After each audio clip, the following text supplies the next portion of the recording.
Hey guys, Jeff Francoeur here. Thanks for listening to our content and please like and subscribe.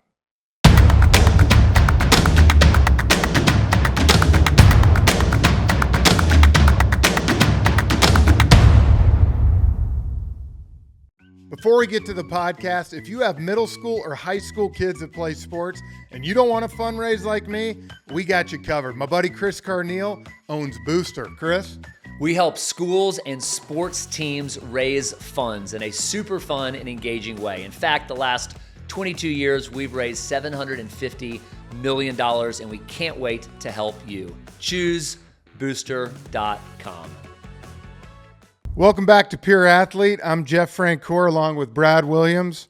Got Britt Lee over here playing a little hurt today, but he's going to grind it out. Got a little cold, but we're excited that you're with us today. I'm excited to introduce our guest today, who is a two-time Olympic gold medalist winner. Being a Clemson guy, he went to NC State. I'll forgive him for that, but a big fan. He's got a 3.5-year-old, so he is going to be getting into youth sports soon. But CULLEN Jones, thank you for joining us. Thank you, guys. Thank you for having me. And feel better. I know. This is your Jordan moment. This is your Gatorade moment. I'm ready. Jordan and Jazz and Britton this morning, same kind of thing. I never heard Brit compared to Jordan anything.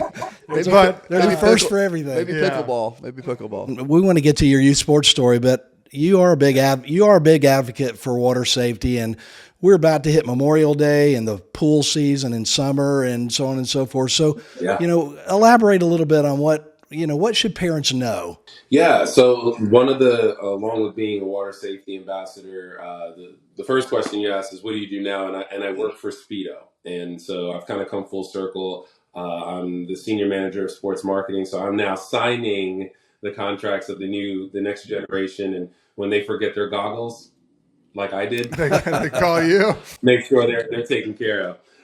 And then it's also philanthropy. So the philanthropy side, to answer your question, is the giving back piece. And so what I do now is I'm focused on every aspect of trying to get people to learn to swim. There's a massive problem in the U.S. And the CDC says that it's at drowning is at an epidemic level.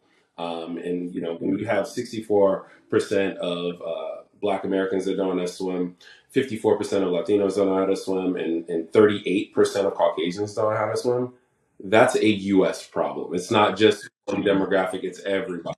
So, as you said, Memorial Day's here. The pools are opening up. I've been doing this for 15 years after I got that first gold medal, talking about how important it is to learn to swim.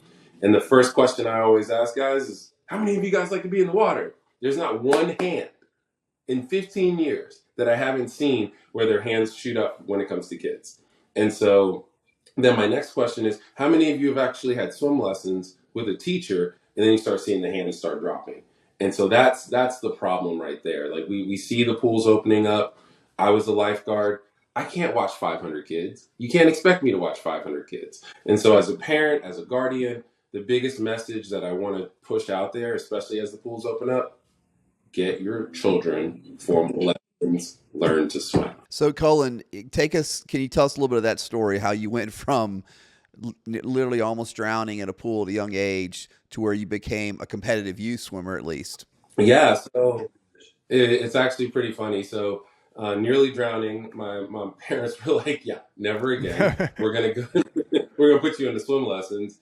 And honestly, what we're seeing over the years of the studies that we've been doing with University of UNLV in Memphis, parents that have negative experiences tend to shield their children away from that negative experience, especially now, because they don't want them to ever go down that road again. My parents were like, no, I'm going to give you the tools to be safer around the water. And lo and behold, 20 years later, I'm an Olympian, but that's not what I started to do it for. I went through 5 different teachers, so whenever I hear a parent or a swimmer give me a reason as to why they're nervous, I get it. 5 different teachers. And then the reason why I started doing competitive swimming was because a girl asked me to come watch her swim. Perfect. And she was like, hey, yeah, I had a crush, and she was like, come watch me swim. And so I went for my first time, and then I saw the guys racing, and I was like, ooh, I could beat him. I could beat him. I could beat him. I could beat him. And I started getting really competitive. And guys, I got to be honest. I got in the water the first time. I was terrible. I was not myself. No child prodigy over here. Basketball came pretty easy to me. Like I could bounce a ball before I could lift a fork. My dad wanted me to be a basketball player, but I loved how hard swimming was. And that's when I got into my first competitive team when I was about 8 years old. Yeah. So speak about that. You competitive swimming at 8, but you said you played basketball. What was your childhood like with sports? What did you play? How long did you play? Well, I love to. There's a reason why I have good body awareness. I started off as a gymnast, because I wanted to dance and wanted to do flips, and this was the Bronx and New Jersey, New York area, so everyone's b-boxing, cardboards down, we're dancing, that's what I wanted to do. But then they said, apparently when you're going to be 6'5", projected, and in gymnastics, that's not a good look. So they pulled me out. Not going to work. So they pulled me right out. And so, basketball was my dad's big dream. My mom just wanted me to be happy. And so when I saw swimming like competitively for the first time, I told her, I was like, this is what I want to do. She said, okay, cool. If this is what you're going to do, we're going to see it to the end. You're not going to like quit in the middle. And so the first 6 months was was tough. I was having a hard time with like body image. I was having a hard time with everyone else that looked like me was doing track, basketball, and football. And so those moments where it was the ebb and flow of like, ooh, I'm having a good day. No, I'm having a bad day. Ooh, I'm having a good day. They were real. And so about 6 months, I have to say my parents just kept pushing me to, if we're going to do it, we're going to do it. And I fell in love with it as soon as I raced for the first time. And got my butt handed to me. Absolutely got destroyed. It's good for you. Okay. Yeah, it's good for you, right? Yeah. Delayed gratification was definitely something that swimming taught me. And so, I loved it. And then as I started to get beat more and more, I started getting more and more. Like my dad just was like, you're going to keep going. You're going to keep going. Basketball, you get that. You're putting up, 12 points a game and you're 10. But like swimming, you just keep getting crushed. But then that's lighting you up. It was lighting me up that I kept getting like, oh, I just want to get better. Oh, I just want to get better. And so I think he saw it a little earlier than my mom that like swimming was the route, because although basketball was good, I was tired of losing in basketball because someone else wasn't picking up their slack. But in swimming, it was all on me. And I think that's what I loved about it. So you're saying your dad, even though you were better at basketball than swimming, your dad kind of pushed you towards swimming a little bit because he saw you had more of a passion for it, or you were just, kind of, that's you don't see that from many parents, that he kind of pushed you towards something you're not successful at early. Well, he just saw that I was just like excited about going to practice. Like when it came to basketball, trust me, he was doing everything he could. He wanted me to fulfill his legacy. He was being drafted. He was trying to go for the Knicks, and he's part of the Rucker Park days. Like he would go out there and like scouts would be walking by and like, hey man, what's your name? I bet those are some stories there, man. The Rucker Park days. Yeah. The first time I went and I watched my dad, he could as a center, because 6'4" back then was a center size. He could take the ball and just shoot from half court and drill threes all day. He was like a pure shooter, but was a center. And so he was teaching me a lot of the things. So I had the drills, everything. Basketball was my first love for sure. And then swimming just kind of steamrolled it. That's crazy. A dad that was from Rucker Park had a son that became a swimmer. That's awesome. That's awesome. I would he'd be a great interview as well to talk to him about how he adjusted to that. Oh, now I got to get sad on you. He passed when I was 16, and I think from lung cancer, and didn't smoke. And I think the biggest piece of my story for him, his last words was, he did it because I got my A time, the time I wanted. And so a lot of people are like, what kept you going? Oh, that's awesome. And the legacy of him and what he instilled in me, especially as an athlete, was that, I know I brought up Jordan, right? Yeah. Listen, This is the 90s. My dad hated Jordan because we were Knicks fans, and Jordan always dropped 50 points on us Yeah. every single time. But he always said that one time when we watched the game, I remember I was sitting on the sofa and he was pointing at Jordan and goes, he's got 102 fever, but he's still putting up 30 points for the team. That's what an athlete is. Yeah. And so it stuck with me. Those moments with him stuck with me. I just had to translate it to swimming for myself. I thought the Knicks fans, though, would have been smart enough to know the more you boo him, the more points he's going to drop on you, man. They never get that. Can someone sit Spike Lee down a little bit? Calm down, man. That's not helping. So Cullen, at 16, when your dad passed, where were you in swimming? And I can't imagine as a 16-year-old the adversity that you had to deal with there. How did you get through that? Was the pool kind of a refuge for you, or what did all that look like in your story? Sorry, everybody. To unpack this is going to be a story. So I swam for a JCC, for a Jewish Community Center. And I started at that team when I was 15. Every team before that was extremely diverse. Being in the New Jersey, New York area, you get every culture, every religion, every creed. But the team that I joined at the JCC was definitely one of the most welcoming teams I've ever been. It was one of the best experiences I've ever had. And I was the first time being the only black swimmer, only black person in the building, really. but for me, it was like it was about being better. And my coach and my dad had a really good relationship. The coach looked out for me. He saw the potential more than I saw, and he made my dad a believer. So I'll never forget. There was one day, there was like a tornado basically coming to New Jersey, outdoor. No one else came. Coach did not cancel practice. My coach is sitting there in his sun hat like this. My 6'4" dad has his little tote umbrella and it's only doing this, and I'm the only one there going back and forth.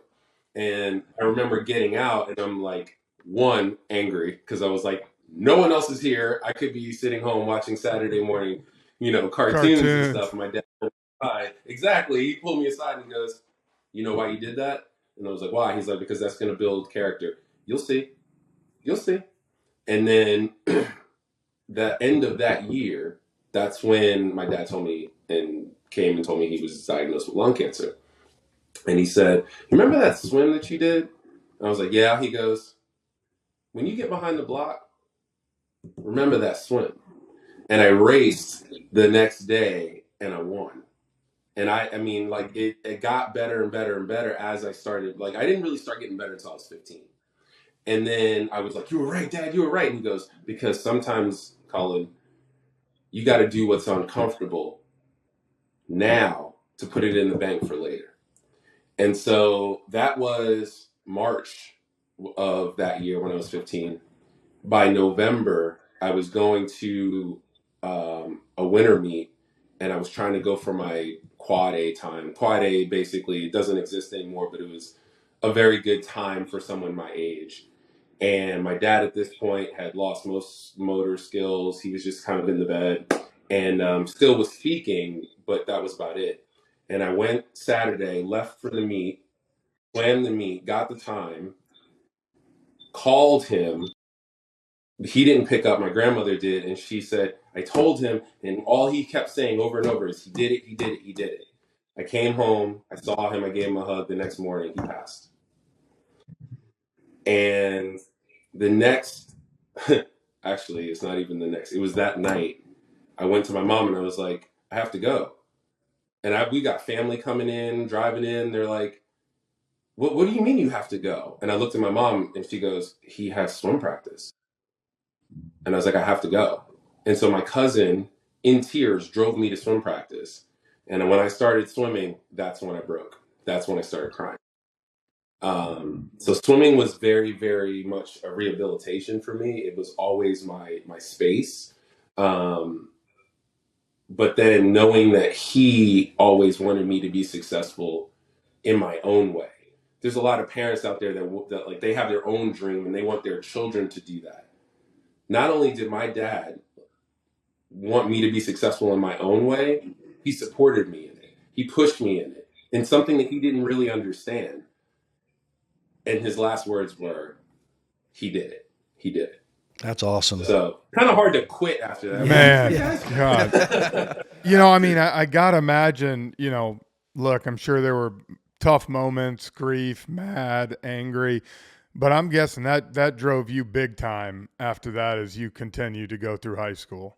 I mean, I'll tell you, I was, really going into my junior year, and my mom said, Cullen quit being a kid or a boy that day. After that, I didn't want to ask my mom for any money, so I became a lifeguard. So I was juggling school, practice, and being a lifeguard. And then my senior year, because I had my dad's car, I was filling pool orders, lifeguarding in 2 different places, swimming, and doing high school. And she was just like, I can't slow you down. And it was just because the drive, he set the tone at that point. And so it's been that drive ever since. So how did you choose NC State, Cullen? Like, what was your recruiting process like, and kind of what were the factors you considered in choosing to go there? It's interesting because I get that question a lot from parents in all backgrounds. My mom had no idea. Like she wasn't the athlete in the family, especially as a Black person from New Jersey in a sport that's predominantly white. She's like, I don't know where you should go. So we started doing research. I was looking at schools. I was looking at Division III schools. I was looking at Division II schools just because they were kind of local to where she was, and I didn't want to go too far. And then one of my friends from Jersey actually swam for NC State and said, come down for a recruiting trip. And I ended up going down. I'm not going to mention the other school, but I went to a school where the coach pulled me aside and said, wait, you'll be our fastest 50 freestyler and 100 freestyler. You would be great on all relays, but I'm really nervous about what the parents would think if I raced you. And so I was obviously hurt, blown away. This was my choice school of where I wanted to go. And so what I did was I ended up going to NC State. I did my trip. And the one thing I felt was the family. I felt like I was in a family atmosphere. And so after what happened at my choice school of where I wanted to go, my mom had a bit of apprehension for me to go to the South at that time after what just happened. And I said, no, NC State, one, I have a friend that's already there. 2, I felt like I was a part of something bigger. Now, the team at the time wasn't, nationally ranked or anything like that, not like it is now. But I felt at home on campus and with the team. And so that's what ultimately sold me. It wasn't performances, looking at other people. It was about where I thought I fit. I knew I was going to be the fastest 50 freestyler coming in, but I felt like I was a part of something bigger than myself. We talk about, some of the individual sports, golf, tennis, swimming, and we talk a lot about it, about the burnout rate, about people going too hard, too hard, too hard. What's your advice to parents and coaches? Look, I know kids love to do it and they want to do it, but sometimes I would imagine as parents, you got to pull it back kind of, and it's okay to take a day here and there. Yeah, no, 100%. I think especially when they're younger and they're doing, multiple sports. Yeah. You hear me say that. That's right. Multiple sports. Yeah. It's okay to do multiple sports. Let me just make sure I plug that in there. You don't have to specialize in 10 parents. Your boy Rowdy played multiple sports. He just couldn't make a team, so he had to stick going to everything. He tried. it all. But I think one of the things about burnout was my parents allowed me to take time off when I needed it. And I think as a parent, when your child is, 1, interested in something more than something else, and 2, if there's a natural drive to something. I think if you see your child being lazy, that's one thing. But if you see your child actively, pursuing or wanting to do something, then allow them to do that and then be the guardrails. See, my parents were the guardrails. Don't come up to me after a swim meet where I didn't do well and go, well, how'd you do? Because I'm going to bite your head off. Don't do it. So my mom very smartly just comes up and says, so how do you think it went? Get the honest opinion. So yeah, so she did it in a way where I was able, because she knew I was going to already beat up on myself. And I think there's so many athletes, and especially the sports that you're talking about, because they are single and single sports where it's really just you. Those are the types of character. Those sports create the type of character that you easily beat on yourself when you don't accomplish exactly what you want to accomplish. When you're on a team atmosphere like basketball or football, it's very easy for someone. Yes, of course, you take ownership for yourself, but you can point to someone else. You can't do that in golf, track, and swimming. That it is, or tennis. It is you. So I would say for any parent in any sport like that, really just be the guardrails. Just continue to obviously, nurture and push them forward, but do it in a way of caring. Like my mom never knew my time, ever, never. My dad did. So I would come back from a meeting. She goes, what place did you get? And I'm like, oh, I got second. She goes, I ain't first. I'm like, all right, really? What's my time? She goes, that's not important. What place did you get? I'm like, all right, get out of here. Hey, can you talk a little bit about, you mentioned a coach when you were 16 making a big impact on your life. Can you just kind of talk about, maybe it's that coach, maybe there's another coach, and the opportunity coaches have. What makes a great coach in youth sports? Wow. Okay, that's a very loaded question, especially for me, because my coaches became father figures. And I learned very quickly that not every coach should be in that role for me. So when it comes to a coach, they can and should be thinking of themselves as, if not one of the most important people, it could be the most important person in someone's life. If you have a single family, a single parent family, you could be a father to that athlete. If the abusive family situation, you could be the only guardian and stability in that child's life. So I think, yes, push us to the next level when it comes to our sport, but you also have to pay attention to what's coming out of this, because you don't know how you are influencing that child. And so when I say that I've had some coaches that I've put into that role of father figure and I shouldn't, it wasn't because you weren't pushing me in the water. Of course you were pushing me in the water. That's what you know to do. But you weren't cautious of what was coming out of your mouth and how you were saying it to me. And so for parents, I would say definitely, I have it too. We all have it. Put it down and have a conversation with your athletes and see how that coach is interacting and see how that child is interacting with their coach. My mom, she knew 100% because she would ask me as soon as I got in the car, how was it? Oh, you don't like that coach? Why don't you like that coach? Oh, okay. What did they say to you? Oh, and let me tell you, for all those coaches, you didn't want Miss Jones coming to the on deck. Yeah. So, I think for parents, I think it's very, very important that you pay attention to what your child is hearing, what they're watching, but even in the sports realm, what they're hearing outside of just their performances from their coaches. My coach, they knew. It was like gas pedal brake, gas pedal brake. How much do you want to lay into me? Because sometimes that fired me up. I was that athlete, but you also had to know how to brake if you saw me breaking down. And so I think the coach's piece it's a very hard title, and I want all coaches to know that being a coach, you are a fundamental part in an athlete's life. That's great. That's well said. We talk a lot too on this for the athletes about pressure and the ability to handle it. For you personally, when you went through the Olympic trials, I mean, look, in baseball, when I played, you get spring training every year. You get to keep doing it. For you guys, it was once every 4 years.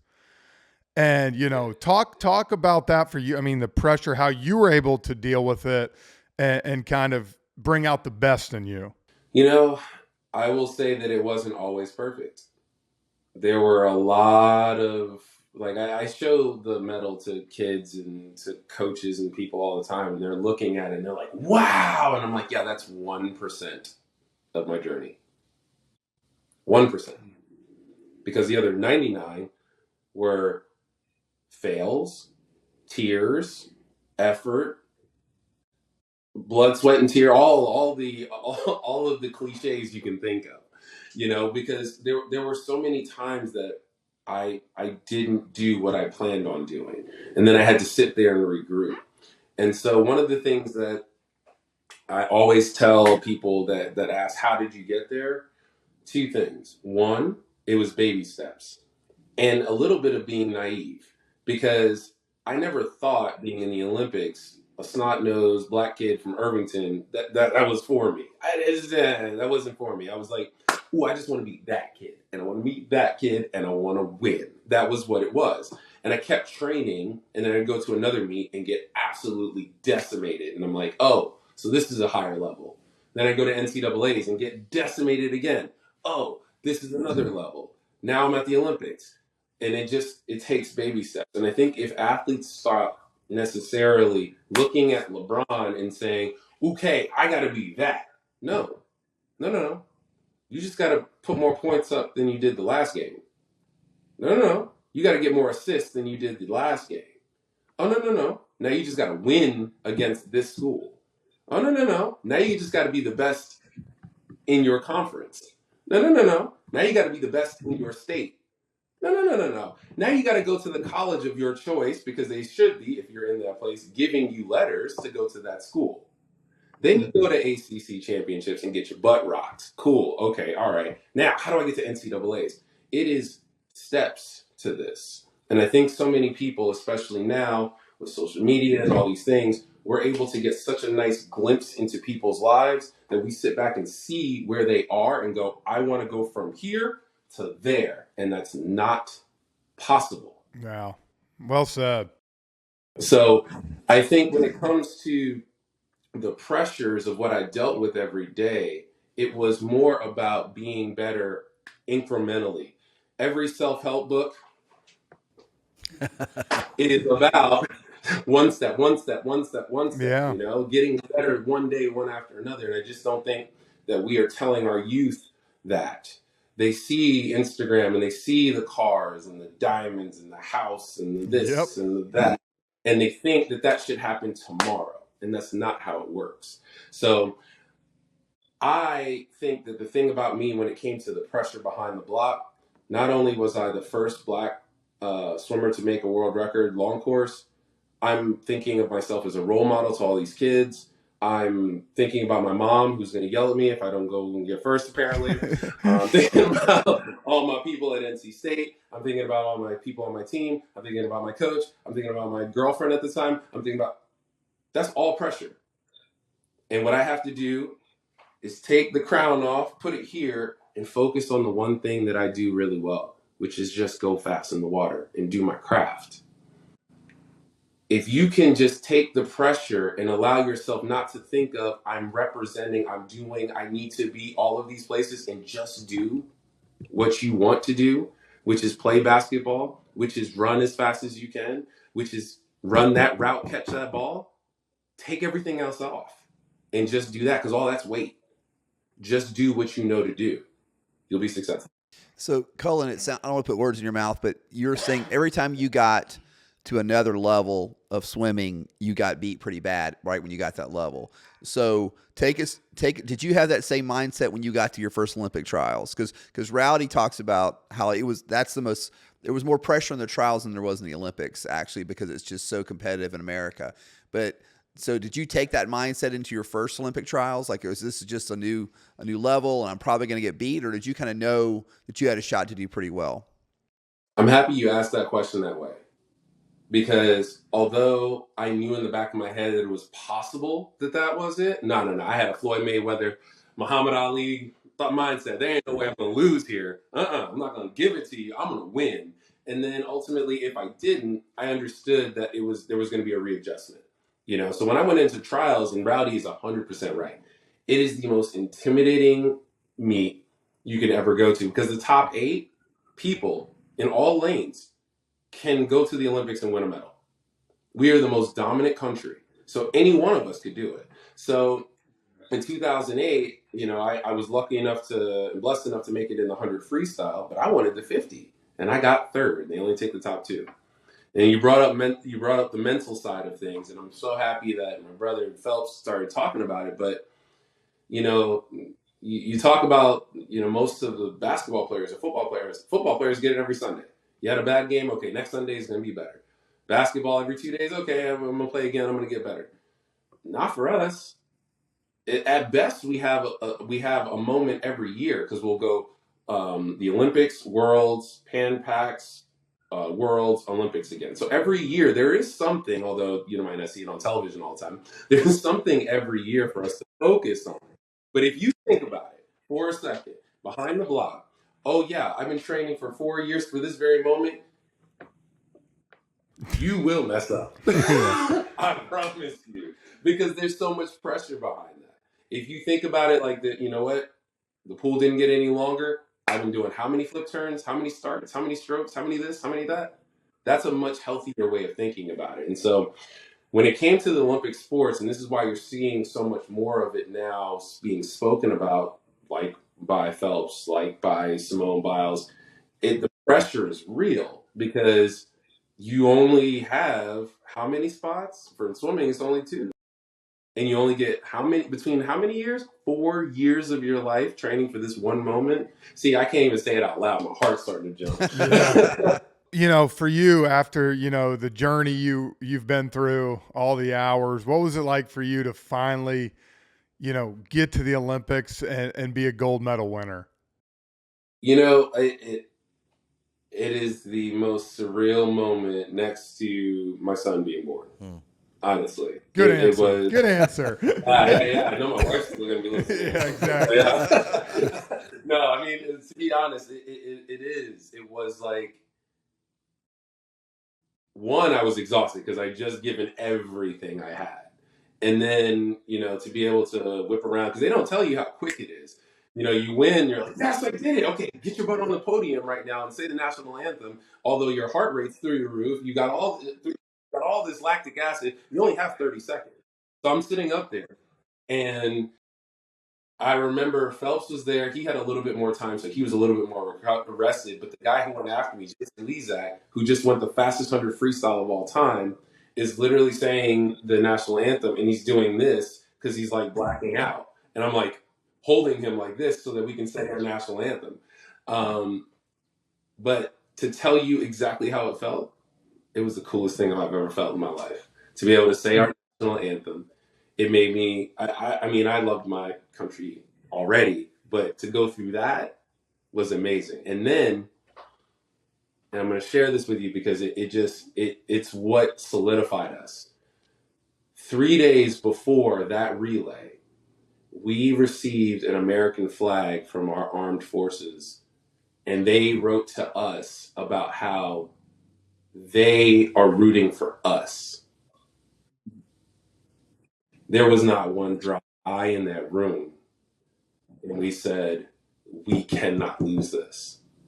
So when we were up there saying our national anthem, like we were just it was just a surreal moment. And we were the pride was I've never felt anything since, like 2008. I got goosebumps right now. Yeah, thanks for sharing that. That's awesome. Kind of finishing it up here, we want to give kids the best experience. I know you got a kid who's about to turn 4. You're going to be, I'm sure, having him in all sorts of different sports too. But how do you talk to parents for a second about the best way? And your dad and your mom did a great job with you, but a few nuggets for them to give their kids the best experience. Because look, every person is not going to end up like you. They're not going to the Olympics. They're not going to a D1 school.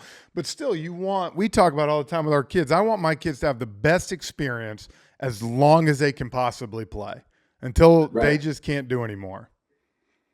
I think and thank you for giving me the opportunity to talk to the parents. I think sports teaches you things that we can't as parents teach kids. You can't teach delayed gratification without them hating you. Hey, give me your phone. You're not going to have it back. Yeah, now they hate you. But see, when you shoot for something and you don't get it, and really they're in that moment of just sorrow because they wanted it so bad. And you as a parent come in and try to nurture that and bring them out and say, look, we're going to come back. No, we're not going to quit. We're going to come back. And so that message is what we need more than ever as adults. You're teaching them something that they will take for the rest of their lives. And that's what's so important about sport. That's why I don't care what my son wants to do, but you're going to do something. I want you to try it all. Like, he started kicking a ball yesterday. I was like, okay, so soccer? Yeah, exactly, right. It's like, I don't care what it is. And so the other day, I will tell you, my three, and that's all right, parents. You can say something, but that's fine. My 3-year-old was outside and he's like, Daddy, let's play like, t-ball. And I was like, all right, cool. And so I was trying to teach him how to like choke up on the bat and all of it. And of course, getting technical because I'm an athlete, but he swings and he doesn't do it the way I know he can do it. Right. He swings it the second time and I'm like, okay, he misses it.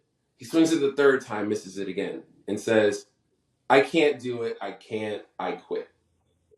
And I go to him and I say, look, there's one thing that this does not happen in this house. You don't tell me you can't. I was like, all right, here's what we'll do. We're going to go get ice cream. Ice cream? Yes. We will go get ice cream. But I want 3 hits, and I want you to choke up. Do you know what my son did? 3 hits, bam. Pop! Pop! Can we go get ice cream now, Daddy? Yes, we can. Yep, you got played. Perfect. But what he learned there was not to give up. And we did it in a fun way. And that's some of the power of sport that I absolutely love. And I think that, like, again, for my son, is he always going to win? Absolutely not. I don't care what he chooses to do. I'm going to support whatever it is. I call him my little Lewis Hamilton because he can sit on my lap and literally drive the car. He knows how to do left, right with the signal, everything. There's adults. I'm in Charlotte, North Carolina that don't know how to use a turn signal. My son, 3, knows how to use a turn signal, okay? So whatever he wants to do is the most important thing. And I think for parents out there, instead of necessarily being the one that's pushing, because some do need to push and know when to push, but also really don't forget the nurturing side of it as well. I think that's very important, and I think a lot of parents forget that. So I want to ask one more here. We don't talk a lot about what athletes do after their athletic career is over with. And you were probably, I don't know how old you were in your last race, but you've got a great career now, and it's still in swimming. So can I take us through just that journey when you realize, okay, my athletic career is over with, now what? How did you make those decisions, and how did you go about that process? Because you're obviously doing really well right now in your career.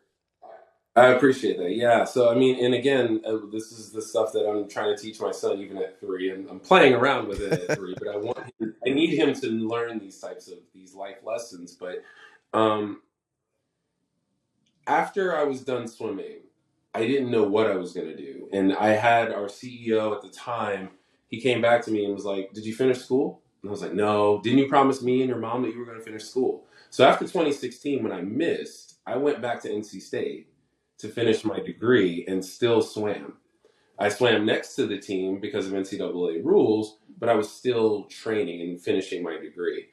After that, my wife said, hey, we're pregnant. And I'm like, oh, okay. And I had just retired. So I was like, what am I going to do next? So I took a job. It wasn't a right fit for me. But ultimately, it was a way for me to kind of try to build my career, because I will say in most sports, there's not a lot, and I think that I've heard it from every group. I'm not going to point fingers at anybody, but there's not a lot of support when you're done.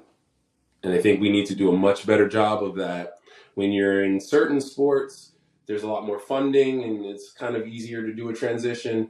if you're in a sport that does not get a lot of funding, it's very hard because you're working and you're training all through your 20s, and then you hit 30 and your counterparts that were in school with you have been getting 10 years of work experience. Now you're an Olympian, but you're getting somebody else coffee. Yeah. And so I think we still need to work that piece out. But for what I did was I took that job. I didn't love it. And then I was asked to come back to Speedo because of the knowledge that I had in swimming, but also they didn't bring me back for sports marketing. They brought me back for philanthropy because I was working as a development manager for a hospital to help people pay for their healthcare. So I think one of the things that I would like to talk to athletes, and thank you for giving me the opportunity to talk to parents, but let me talk to the athletes now. The things that you learn in your sport, I hope you really understand how transferable they are in the workplace, because most CEOs, most managers will hire athletes first because they know how to lose with grace. They know how to understand time management. They'll show up on time, and they understand how to work in a team towards a better goal. Those are things that you've learned in your athletics that you might not recognize, but in your next phase of life after you're done, employers do. Finishing up, man, last question for you. I love to kind of give you an opportunity here. We talked about the parents, coaches. For all the young swimmers watching right now, and not just swimmer, but young athletes, what's your best piece of advice for them as they're navigating their journey from, little league up to high school and hopefully beyond? This is a good one, and I can't even coin it as my own. Is one of the things that I learned from my coaches. If you're going to do it right. And I don't care if that's, 50 free throws like Kobe at the end of practice, or taking your first flip turn or start. What you practice is ultimately what you're going to do at a game or a meet or a match, what have you. So practice with intention. Don't just go through the motions. It's so easy for us to go through the motions. Literally, swimming is this over and over and over and over again. You know how easy it is to just do the same thing over and over again and just lull out on your brain and just let it go? Yeah, that's why I come and do clinics and I teach kids and I do a lot of public speaking, because we forget to be intentional. So be intentional. How do you think Steph Curry got to be the best shooter? You think he just did shit? No. He was the last person on the court shooting. And so I think one of the things that no matter what it is, whether it's in the business world, whether it's in sports, whether it's at a spelling bee or your first math test, be intentional with what you're doing and practicing so that when it's game day or test day or what have you, you're ready. Great words. Man, I'll tell you what, thank you for spending time. I know it's kind of your off day and you got some time without the kid, but we really means a lot for you to come on here and talk to us. Like I said, we've enjoyed doing this and love, honestly, and I've said this, for me with 4 kids, hearing stuff that you say and just taking it and learning has been awesome for us. Obviously, these 2 guys are a lot older, so their kids are kind of already almost gone. But for me, I appreciate it. Cullen, this was great. I appreciate you having me. Thank you so much for your time, buddy. This was fantastic. Yeah, Great for sure. words. Thank you, Cullen. Thank you, guys. Hey, guys, Jeff Francoeur here. Thanks for checking out Pure Athlete, and subscribe to our channel on Apple, Spotify, or wherever you go to listen to our podcast.